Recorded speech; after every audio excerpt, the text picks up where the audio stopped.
अस्सलाम वालेकुम स्टूडेंट्स। आज जो टॉपिक हम डिस्कस करने वाले हैं वो है डीएनए एज हेरिडिटरी मटेरियल।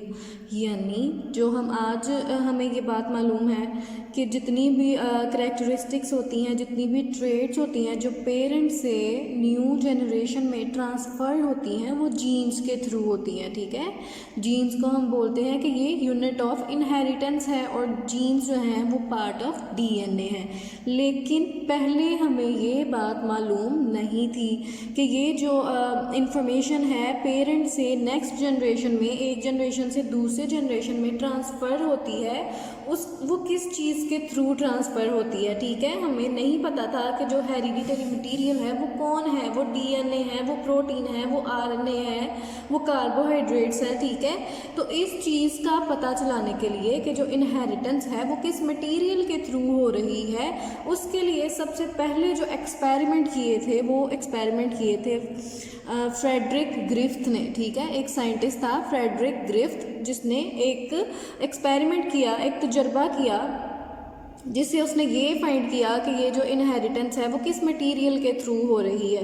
ठीक है, उसने क्या किया, एक बैक्टीरिया लिया जिसका नाम है स्ट्रेप्टोकोकस निमोनिया। ठीक है, ये जो बैक्टीरिया है ये एक पैथोजेनिक बैक्टीरिया यानी कि ये डिजीज़ कॉज करता है।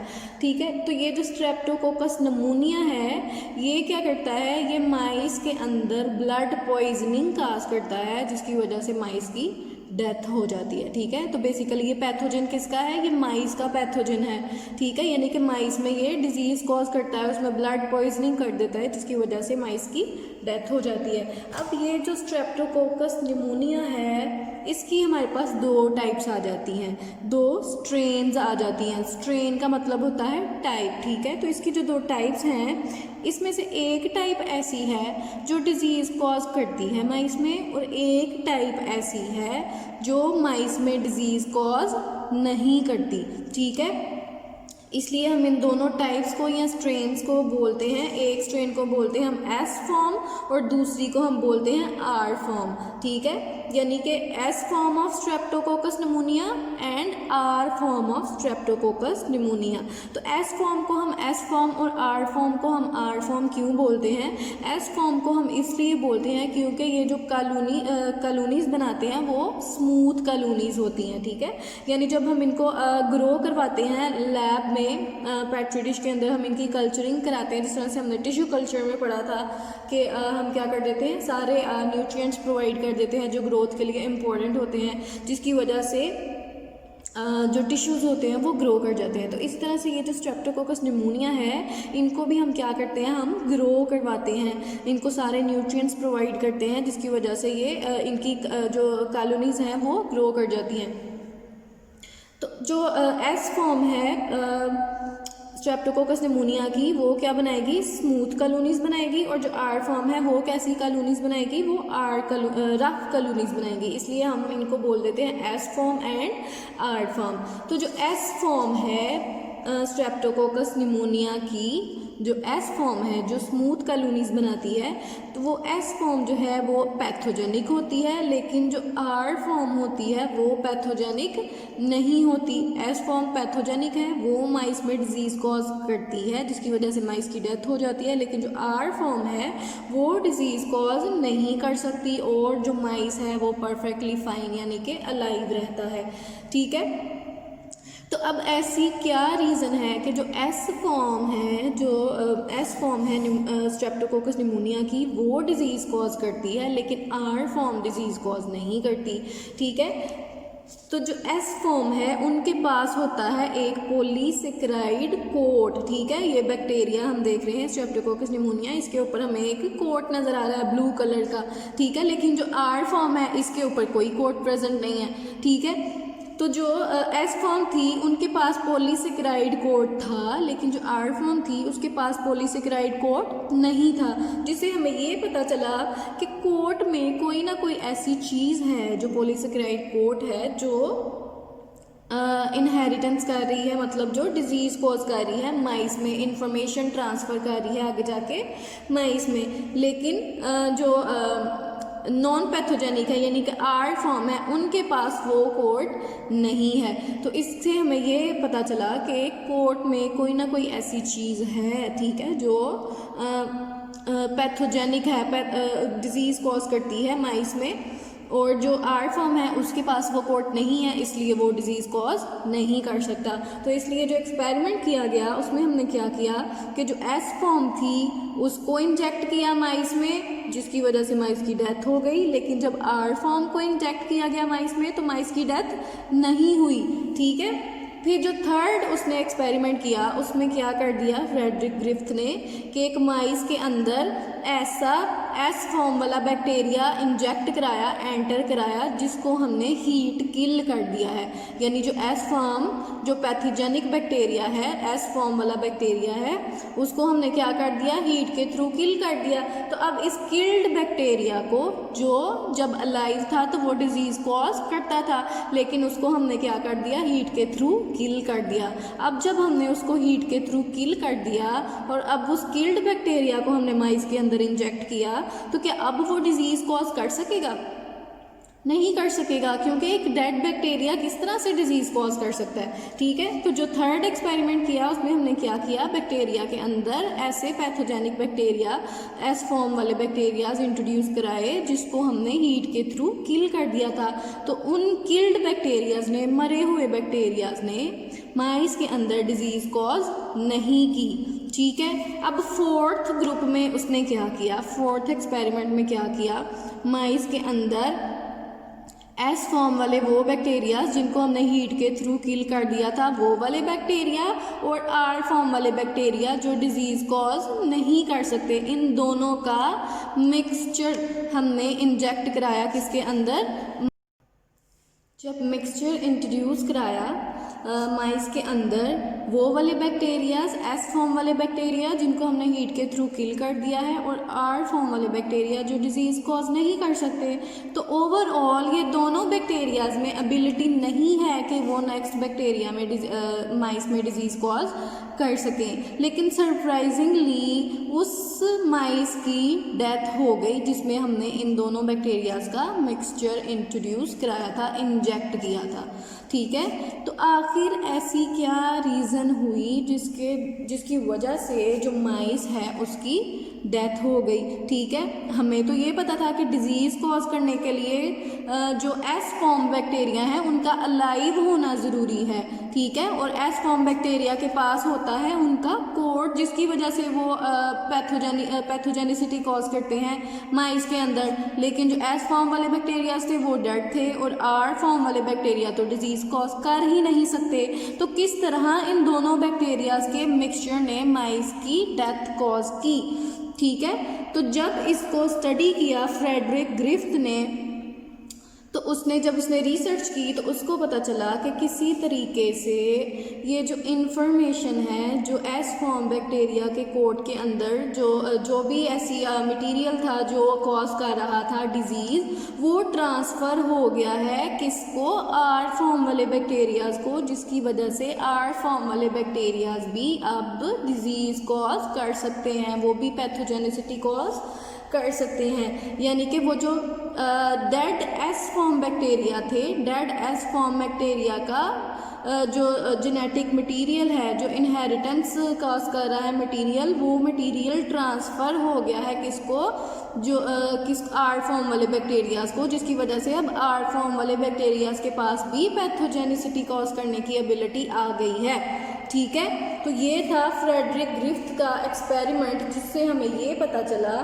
कि जो एस फॉर्म वाले बैक्टीरियाज हैं उनके पास एक पॉलीसेकेराइड का कोड है, जिसकी वजह से वो पैथोजेनिसिटी कॉज कर सकते हैं, माइस की डेथ कॉज कर सकते हैं। लेकिन जो आर फॉर्म वाले बैक्टीरियाज हैं उनके पास वो कोड नहीं है, जिसकी वजह से वो पैथोजेनिसिटी कॉज नहीं कर सकते, जिसकी वजह से हमें अपेरेंटली ये लगा कि उस पॉलीसेकेराइड कोड के अंदर, उस इन्वेलप के अंदर कोई ऐसी चीज़ है जो पैथोजेनिसिटी कॉज कर रही है, ठीक है। तो जो हमने फोर्थ एक्सपेरिमेंट किया कि किल्ड एस फॉर्म वाले बैक्टीरियाज और अलाइव आर फॉर्म वाले बैक्टीरियाज, उन दोनों का जब मिक्सचर इंट्रोड्यूस कराया तो किल्ड बैक्टीरिया से इंफॉर्मेशन ट्रांसफ़र हो गई आर फॉर्म वाले बैक्टीरियाज को, जिसकी वजह से वो भी पैथोजन बन गए, ठीक है। अब इसी एक्सपेरिमेंट को आगे बढ़ाया कुछ और साइंटिस्ट ने, जिनका नाम था ऑसवर्ल्ड एवरी, ठीक है, एवरी, कॉलिन एंड मिकलिन। ये तीन साइंटिस्ट थे जिन्होंने क्या किया कि जो ग्रिफ्थ का एक्सपेरिमेंट था उसी को प्रूफ प्रोवाइड किया कि उस पॉलीसेकेराइड कोड के अंदर कौन सा मटेरियल है जो पैथोजेनिसिटी कॉज कर रहा है, जो इंफॉर्मेशन को ट्रांसफ़र कर रहा है माइस के अंदर, ठीक है। तो अब उन्होंने क्या किया कि उन्होंने ऑसवर्ल्ड ने, कॉलिन ने एंड मैककार्टी ने वही वाला मिक्सचर प्रिपेयर किया जिसमें हमने डेड एस बैक्टीरिया और अलाइव आर बैक्टीरियाज लिए, ठीक है। अब इन दोनों बैक्टीरिया के मिक्सचर के ऊपर उन्होंने कुछ एंजाइम्स अप्लाई किए और वो एंजाइम थे प्रोटीन डाइजेस्टिंग एंजाइम, ठीक है। अब प्रोटीन डाइजेस्टिंग एंजाइम ने क्या किया, वो जो आर बैक्टीरिया और एस फॉर्म बैक्टीरिया का मिक्सचर था उनमें से सारी प्रोटीन की ब्रेक डाउन कर दी, ठीक है, उनके स्ट्रक्चर में से प्रोटीन की ब्रेक डाउन कर दी। अब ऐसे बैक्टीरिया जिनके पास कोई प्रोटीन नहीं है, ठीक है, जब उस प्रोटीन को, ऐसे बैक्टीरियाज को जब हमने इंट्रोड्यूस कराया माइस के अंदर तो वहाँ पे भी ट्रांसफॉर्मेशन देखी गई, इंफॉर्मेशन वो डेड एस बैक्टीरिया से लाइव आर फॉर्म बैक्टीरिया में ट्रांसफ़र हुई और डिजीज़ कॉज हुई माइस के अंदर, ठीक है। इसका मतलब ये हुआ कि प्रोटीन तो वो मटेरियल नहीं है जो इंफॉर्मेशन को ट्रांसफ़र कर रहा है, क्योंकि प्रोटीन को तो हमने कम्प्लीटली ख़त्म करा दिया ना उस मिक्सचर में से, ठीक है। तो इसका मतलब है कि वो जो कोड था उस कोड के अंदर जो प्रोटीन प्रेजेंट है वो प्रोटीन तो रिस्पॉन्सिबल नहीं है इंफॉर्मेशन ट्रांसफ़र करने के लिए, ठीक है। अब पीछे क्या बचा, डीएनए एंड आरएनए, ठीक है। वो जो पॉलीसेकेराइड कोड था उसके अंदर प्रोटीन भी थी, उसके अंदर डीएनए भी था, उसके अंदर आरएनए भी था। अब इन तीनों चीज़ों में से हमें फाइंड ये करना था कि आखिर इन तीनों में से कौन सा है ऐसा मटेरियल जो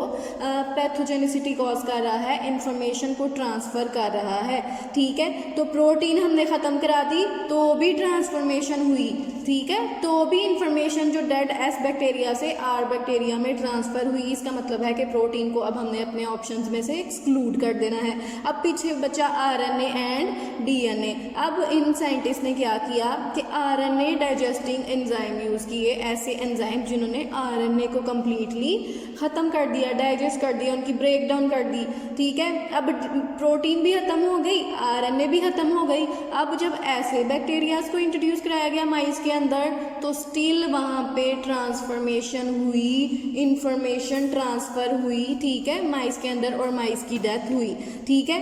फिर जब लास्ट में उन्होंने यूज़ किया डीएनए डाइजेस्टिंग एंजाइम, जिसको हम डीएनएज बोलते हैं। अब ये जो डीएनए डाइजेस्टिंग एंजाइम था इसने क्या किया, डीएनए को कम्प्लीटली डिस्ट्रॉय कर दिया, ब्रेक डाउन कर दी डीएनए की। अब जब ऐसे बैक्टीरियाज को माइस में ट्रांसफ़र किया गया तो उन्होंने डिजीज़ कॉज नहीं की। इससे हमें ये साबित हुआ कि डीएनए वो मटेरियल है जो इनहेरिटेंस करता है, आरएनए और प्रोटीन नहीं। तो इस एक्सपेरिमेंट के एंड पे हमें ये साबित हुआ कि डीएनए हमारा हेरिडिटरी मटेरियल है, आरएनए एंड प्रोटीन नहीं। एवरी ने जो एक्सपेरिमेंट किया जिससे हमें ये साबित हुआ कि डीएनए ही इनहेरिटेंस का मटेरियल है, उसको फर्दर प्रूफ प्रोवाइड किया Alfred Hershey and Martha chase ने। उन्होंने फर्दर एक्सपेरिमेंट किया जिससे हमें ये बिल्कुल कंफर्म हो गया कि डीएनए ही वो मटेरियल है जो इनहेरिटेंस कॉज करता है, जो इनहेरिटेंस के लिए रिस्पॉन्सिबल है, ठीक है। अब इन्होंने जो एक्सपेरिमेंट किया उसमें उन्होंने यूज़ किया बैक्टीरियोफेज T2। बैक्टीरियोफेज के बारे में हम फर्स्ट ईयर में पढ़ चुके हैं कि बैक्टीरियोफेजेस जो हैं ये बेसिकली वायरसेस हैं जो बैक्टीरिया को इन्फेक्ट करते हैं, बैक्टीरिया को ईट करते हैं, बैक्टीरिया को एज अ होस्ट यूज़ करते हैं, ठीक है। ये एक बैक्टीरियोफेज है, ये क्या करेगा, एक बैक्टीरिया को इन्फेक्ट करेगा, उसके अंदर अपना डीएनए इंजेक्ट करता है और फिर ये क्या करता है, अपने होस्ट को, बैक्टीरिया इसका होस्ट होता है, होस्ट को यूज़ करता है अपना जो मेटाबॉलिक मशीनरी प्रिपेयर करने के लिए, यानी कि अपना डीएनए, अपनी प्रोटीन प्रिपेयर करने के लिए, जिसकी वजह से ये बैक्टीरिया को यूज़ करके अपनी नेक्स्ट जनरेशंस प्रोड्यूस करता है। ठीक है, तो ये जो बैक्टीरियोफेज है, बैक्टीरियोफेज T2, तो Alfred Hershey and Martha chase ने जो एक्सपेरिमेंट किया, उन्होंने क्या किया कि बैक्टीरियोफेजिस, 2 बैक्टीरियोफेजिस लिए। ठीक है, बैक्टीरियोफेज T2 2 बैक्टीरियोफेज लिए, एक बैक्टीरियोफेज को के डीएनए में इनकॉर्पोरेट किया फास्फोरस। हमें पता है कि डीएनए जो है वो न्यूक्लियोटाइड से मिलके बना है और न्यूक्लियोटाइड में फॉस्फेट ग्रुप होता है, यानी कि डीएनए के अंदर फास्फोरस होती है, लेकिन जो प्रोटीन है वो अमाइनो एसिड से मिलके बनती है और अमाइनो एसिड्स के अंदर सल्फर होती है। ठीक है, तो इन्होंने क्या किया, 2 बैक्टीरियोफेजिस लिए, एक बैक्टीरियोफेज के डीएनए में इनकॉर्पोरेट कराया फास्फोरस, रेडियो एक्टिव फास्फोरस, यानी कि ऐसा फास्फोरस का आइसोटोप जो रेडिएशन प्रोड्यूस करता है। और सिमिलरली दूसरे बैक्टीरियोफेज में उन्होंने उसकी प्रोटीन में, जो प्रोटीन का कोट होता है बैक्टीरियोफेज का, उसमें उन्होंने इनकॉर्पोरेट कराया सल्फर का रेडियो एक्टिव आइसोटोप। ठीक है, एक बैक्टीरियोफेज के डीएनए में हमने रेडियो एक्टिव फास्फोरस इंट्रोड्यूस कराया और एक बैक्टीरियोफेज का जो प्रोटीन कोट है उसके अंदर हमने रेडियो एक्टिव सल्फर इंट्रोड्यूस कराया। ठीक है, अब ये रेडियो एक्टिव एलिमेंट्स को इनकॉर्पोरेट करने का मकसद क्या होता है कि ये जो रेडियो एक्टिव एलिमेंट्स होते हैं, इनके पार्ट्स को हम विजुअलाइज कर सकते हैं कि यानी वो डीएनए जो है आगे जाके किस तरह से बैक्टीरियोफेज के डीएनए में इनकॉर्पोरेट होगा और उसकी रेप्लिकेशन होगी और उसके रिजल्ट में जो न्यू वायरसेस होंगे उनके अंदर भी वो डीएनए होगा। तो ये जो डीएनए किस किस पाथ से गुजरेगा, उस पाथ को अब हम विजुअलाइज कर सकते हैं, क्योंकि उस डीएनए के अंदर प्रेजेंट है अब रेडियो एक्टिव फास्फोरस जो रेडिएशन प्रोड्यूस करता है। और डिफरेंट टेक्निक हैं बायोलॉजी में जिसकी वजह से अब इस फास्फोरस को हम देख सकते हैं कि ये कहाँ कहाँ से मूव कर रहा है। ठीक है, तो डीएनए के अंदर हमने इंट्रोड्यूस करा दिया रेडियो एक्टिव फास्फोरस और प्रोटीन के अंदर हमने इंट्रोड्यूस करा दिया रेडियो एक्टिव सल्फर। ठीक है, क्योंकि प्रोटीन के स्ट्रक्चर में ही सल्फर होती है और डीएनए के स्ट्रक्चर में फास्फोरस होती है। ठीक है, अब क्या किया, ये दोनों रेडियो एक्टिव जो बैक्टीरियोफेजेस हैं, यानी कि जिस बैक्टीरियोफेज के पास फास्फोरस वाला रेडियो एक्टिव एलिमेंट है और जिस बैक्टीरियोफेज के प्रोटीन कोड में सल्फर वाला रेडियो एक्टिव एलिमेंट है, अब ये बैक्टीरियोफेज क्या करेंगे, एक बैक्टीरिया को इन्फेक्ट करेंगे। ठीक है, ये बैक्टीरियोफेज जो है ये जो हमने राउंड फॉर्म में ड्रॉ किया है, ये एक बैक्टीरिया है। ठीक है, इसी तरह से ये भी एक बैक्टीरिया है। अब इन बैक्टीरिया के ऊपर अटैक करेंगे बैक्टीरियोफेज, इस बैक्टीरिया पे भी और इस बैक्टीरिया पे भी। अगर आपको बैक्टीरियोफेज का लाइफ साइकिल याद हो जो हमने फर्स्ट ईयर में पढ़ा था, बैक्टीरियोफेजिस क्या करते हैं, अपना डीएनए इंजेक्ट कर देते हैं बैक्टीरिया के अंदर और प्रोटीन कोड जो है वो बैक्टीरिया से के सेल के बाहर ही रहता है, यानी बैक्टीरिया के अंदर एंटर होगा सिर्फ और सिर्फ डीएनए। इस बैक्टीरिया का भी डीएनए एंटर हो गया बैक्टीरिया के अंदर और इस वायरस का डीएनए भी एंटर हो गया, इस वायरस का डीएनए भी एंटर हो गया बैक्टीरिया के अंदर। ठीक है, अब इन डीएनए ने क्या करना है, हमें पता है कि अब ये जो वायरसेस का बैक्टीरियोफेजिस का डीएनए था, ये बैक्टीरिया के अंदर एंटर होके उनकी जो डीएनए, उनकी जो मेटाबॉलिक मशीनरी है उस पर कब्जा कर लेते हैं और उसको फोर्स करते हैं कि वो इन वायरसेस की मेटाबॉलिक मशीनरी प्रिपेयर करें, यानी वायरसेस का डीएनए और प्रोटीन प्रिपेयर करें, जिसके रिजल्ट में ये वायरसेस क्या करते हैं, बैक्टीरिया के अंदर रेप्लिकेट करते हैं, अपनी जनरेशन बढ़ाते हैं और एट द एंड बैक्टीरिया जो सेल होता है वो रप्चर हो जाता है और न्यू वायरसेस जो हैं उसमें से निकल कर बाहर आ जाते हैं, जो अब नए बैक्टीरियाज को इन्फेक्ट करने करने के लिए रेडी होते हैं। तो ये हमें पता है कि बैक्टीरिया जो है, बैक्टीरियोफेजिस जो हैं वो अपना डीएनए इंट्रोड्यूस कराएंगे और ये वाला बैक्टीरियोफेज भी अपना डीएनए इंट्रोड्यूस कराएगा बैक्टीरिया के अंदर। अब जो हमारे पास नेक्स्ट जनरेशन आएंगी वायरसेस की, ठीक है, तो उनके अंदर हमें जो बैक्टीरियोफेज के अंदर रेडियो एक्टिव फास्फोरस था, उसके रिजल्ट में जो न्यू जनरेशन बनेंगी उनके डीएनए में भी रेडियो एक्टिव फास्फोरस है। और जो दूसरे बैक्टीरियोफेजिस हैं जिनके प्रोटीन कोट में सल्फर थी, ठीक है, और हमें पता है कि जो प्रोटीन कोट है वो तो बैक्टीरिया के सेल के बाहर ही रह गया, अंदर तो एंटर हुआ सिर्फ और सिर्फ डीएनए, ठीक है। तो जब बैक्टीरिया का जो प्रोटीन कोड है वो बाहर रह गया, सिर्फ एंटर हुआ डीएनए और उस डीएनए ने जो है वो न्यू जनरेशन्स प्रोड्यूस कर दी आगे। तो इससे हमें ये साबित हुआ कि ये डीएनए था जो इनहेरिटेंस कॉज कर रहा था, जो रिस्पॉन्सिबल था इनहेरिटेंस के लिए, प्रोटीन कोड नहीं, क्योंकि प्रोटीन कोड तो एंटर ही नहीं हुआ उसकी बॉडी के अंदर, बैक्टीरिया के सेल के अंदर प्रोटीन कोड तो बाहर रह गया, ठीक है, एंटर तो हुआ सिर्फ और सिर्फ डीएनए। दोनों के केसेस में डीएनए एंटर हुआ बैक्टीरिया के अंदर और दोनों ने जो न्यू जनरेशन्स प्रोड्यूस की, तो दोनों की दोनों न्यू जनरेशन्स के पास जिस बैक्टीरियोफेज के अंदर हमने फास्फोरस 32 यानी कि रेडियो एक्टिव फास्फोरस इंट्रोड्यूस कराया था, उसकी न्यू जनरेशन के पास भी फास्फोरस था, और जिस बैक्टीरियोफेज के प्रोटीन कोड के अंदर हमने रेडियो एक्टिव सल्फर इंट्रोड्यूस कराया, उसकी न्यू जनरेशन में भी वो sulphur 32 radio active sulphur present था, ठीक है। हालांकि जो प्रोटीन कोड था वो तो सेल के बाहर ही रह गया ना, सिर्फ डीएनए एंटर हुआ बैक्टीरिया के अंदर, और उस डीएनए ने भी जो नेक्स्ट जनरेशन प्रोड्यूस कराई उनके प्रोटीन कोड में भी सल्फर 32 था, जो सल्फर जो प्रोटीन कोड के अंदर था और वो प्रोटीन सेल के बाहर रह गया था। इसका मतलब ये था कि डीएनए वो मटेरियल है जो इनहेरिटेंस कॉज करता है, प्रोटीन वो मटेरियल नहीं है जो इनहेरिटेंस कॉज करता है, ठीक है।